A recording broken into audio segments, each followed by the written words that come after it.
So hello friends, चलते हैं हम लोग चालू करते हैं यूपी पुलिस की इस सीरीज़ में। ये यूपी पुलिस के साथ जितने भी एग्ज़ाम हो रहे हैं वनडे उनके लिए इम्पॉर्टेंट है। मैं चालू कर रहा हूँ प्राचीन भारत। यहाँ से आपको 2 क्वेश्चन या 3 क्वेश्चन देखने को मिल जाएंगे। ये सीरीज़ ज़्यादा लंबा नहीं रहेगा, 19 से 20 क्लासों की रहेगी। क्लास डेली नहीं आ पाएगी, 1 डे या 2 डे के अंतराल पे भी आएगी। कोशिश करूँगा कि डेली क्लास आए। तो चलिए आरंभ करते हैं। आज हम लोग प्राचीन इतिहास की श्रृंखला चालू करेंगे। इसमें हम लोग देखेंगे हड़प्पा सभ्यता। अगर आप लोग वास्तव में सिलेक्शन पाना चाहते हैं और भटकाव से दूर रहना जब चाहते हैं तो कम पढ़ें, अच्छा पढ़ें, और जितना पढ़ा रहा हूँ उतने से काम हो जाएगा। तो चलिए हड़प्पा सभ्यता में हम लोग देखेंगे हड़प्पा सभ्यता का एज क्या था। तो ये 2350 से 1750 बीसी मानी जाती है हड़प्पा सभ्यता। इसको कांस्य युगीन सभ्यता भी कहते हैं। कांसा कैसे बनता है? कांसा बनता है तांबा से और टीन से। इनको तांबा मिलता था खेतड़ी राजस्थान से और टीन मिलता था इनको अफ़गानिस्तान वाले रीजन से। तो ये लोग कांसा बनाना जानते थे। इस पे बहुत से इतिहासकार डिबेट करते हैं, लेकिन हम लोगों को केवल जानना है कि कांस्य युगीन सभ्यता भी हड़प्पा सभ्यता को कहा जाता है। ठीक है। उसके बाद सर्वप्रथम हड़प्पा के बारे में जानकारी हमको 1826 में चार्ल्स मेंसन ने दिया था। उसके बाद हम लोग देखते हैं कि 1876 में कनिंघम ने एक श्रृंगीय हिरन की मुहर मिली थी कनिंघम को। उसके बाद कनिंघम की बातों को आधार बनाकर 1904 में ब्रिटिश गवर्नमेंट ने कर्जन को पुरातत्व विभाग का, कर्जन जो कि वायसराय थे, उन्होंने पुरातत्व विभाग का गठन किया 1904 में। ठीक है, 1904 में भारतीय पुरातत्व विभाग का गठन किया गया, इसलिए कनिंघम को पुरातत्व विभाग का पिता कहते हैं। पुरातत्व विभाग का पिता किसे कहते हैं? कनिंघम को। 1904 में स्थापित हुआ था। 4-5 क्वेश्चन एकदम ध्यान से देख लीजिए, आप लोगों का मतलब हड़प्पा सभ्यता एकदम क्लियर ही हो जाएगा। तो देखिए, उसको दो दो भागों में बांटा गया था, एक पूर्वी टीला, एक पश्चिमी टीला। आप लोगों को बाई डायग्राम अच्छे से दिख रहा होगा, ये पूर्वी टीला है, ये पश्चिमी टीला है। तो देखिए, जो पश्चिमी टीला था उसमें प्राचीर बने हुए थे। प्राचीर माने दीवाल, किला टाइप का, उसमें शासक वर्ग रहते थे। और जो पूर्वी टीला था वो प्राचीर मतलब किला नहीं था उसमें, वो सामान्य वर्गों के लिए था। ठीक है। उसके साथ हम लोग देखते हैं, ये सब बहुत इम्पोर्टेंट नहीं है। उसके बाद मोहनजोदड़ो की सड़कें पक्की ईंटों के हैं। उसके बाद जो इम्पोर्टेंट फैक्ट है, मोहनजोदड़ो की जो सड़कें हैं वो पक्की ईंटों के हैं। कालीबंगा के मकान जो हैं वो कच्ची ईंटों के हैं, बाकायदा आप लोगों को नोट्स में मिल रहा है। उसके बाद कालीबंगा का पूर्वी तथा पश्चिमी टीला पूरी तरह से दुर्गीकृत था। मतलब दोनों में दुर्ग बना हुआ था, वो सामान्य वर्गों के लिए भी दुर्गीकृत था और शासक वर्गों के लिए। कालीबंगा का दोनों टीला दुर्गीकृत था। फिर से मैं बोल रहा हूँ, कालीबंगा का दोनों टीला मतलब जहाँ लोग रहते थे दोनों दुर्गी मतलब उससे आबद्धित था।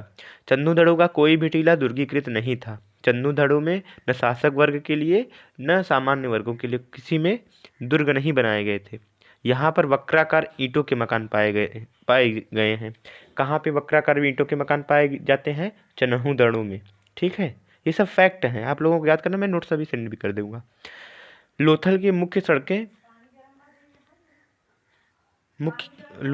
मुख्य खिड़की दरवाजे मुख्य सड़क की तरफ खुलते हैं। जो लोथल है वहाँ के लोथल के मुख्य खिड़की दरवाजे मुख्य सड़क की तरफ खुलते थे और बाकी सब मतलब मुख्य सड़क की तरफ नहीं खुलते थे। लोथल का दोनों हिस्सा एक ही प्रकार से की रक्षा प्राचीर से घिरा था। देखिए, अभी हम लोगों ने पढ़ा कि दोनों के लिए अलग अलग विभाजन थे, मतलब शासक वर्ग के लिए प्राचीर युक्त टीला था और सामान्य वर्गों के लिए प्राचीर नहीं था। तो लोथल का दोनों हिस्सा एक ही प्रकार मतलब एक ही प्राचीर में, एक ही किले में सामान्य वर्ग भी रहते थे और शासक वर्ग भी। लोथल में धौलावीरा से 3 प्रकार के मकान पाए गए हैं। धौलावीरा से 3 प्रकार के मकान पाए गए हैं। हड़प्पा सभ्यता नगरीय सभ्यता से ज़्यादा जल निकासन प्रणाली के लिए प्रसिद्ध है। जो हड़प्पा सभ्यता थी वो नगरीय सभ्यता मानी जाती है और वैदिक सभ्यता की ग्रामीण सभ्यता मानी जाती है। क्वेश्चन पूछे भी गए हैं कि हड़प्पा सभ्यता कैसी सभ्यता थी? नगरीय सभ्यता थी, और जो वैदिक सभ्यता थी वो ग्रामीण सभ्यता थी, और वो जल निकासी प्रणाली के लिए प्रसिद्ध है। परंतु बनावली में जल निकासन प्रणाली नहीं है। क्वेश्चन पूछा जाएगा आपसे कि वह हड़प्पा स्थलों में वह कौन सा स्थल है जहाँ पे जल निकास की प्रणाली नहीं थी? तो वो है बनावली। उसके बाद हम लोग देखते हैं कि कृषि जो आग की खोज जो होता है, कृषि की खोज कब की गई? कृषि की खोज की गई पूरा पाषाण काल में। इम्पॉर्टेंट फैक्ट है, कृषि की खोज कब आग की खोज कब की गई? पूरा पाषाण काल में की गई। ठीक है, आग की खोज पूरा पाषाण काल में। आग का प्रचलन कब हुआ? नवपाषाण काल में। कृषि की शुरुआत कब हुई? नवपाषाण काल में हुई। ठीक है, उसके बाद हम लोग देखते हैं हड़प्पा अर्थव्यवस्था पर आधारित।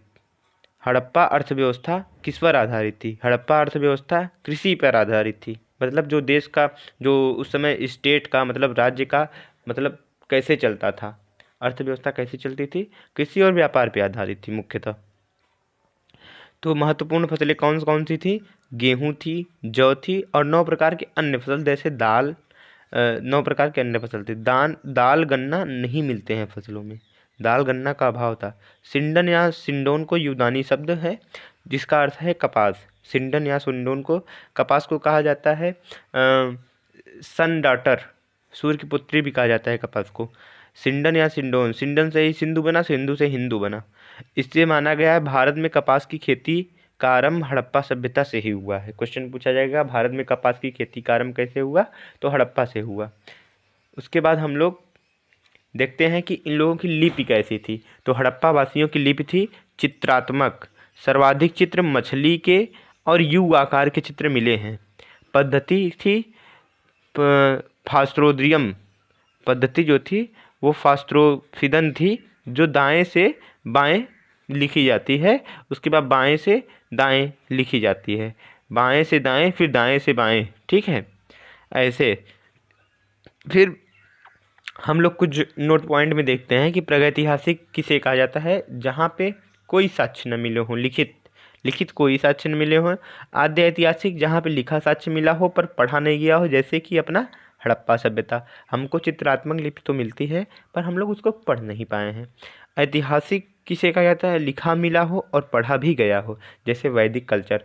वैदिक कल्चर हमको लिखा भी मिला है, ऋग्वेद, यजुर्वेद, ये सब जो वेद हैं वो हमको लिखा भी मिला है, हम लोग उसको पढ़ भी पाए हैं उत्तर वैदिक से अब तक।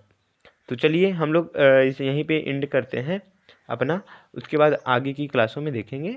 बने रहिए, अच्छे से पढ़िए।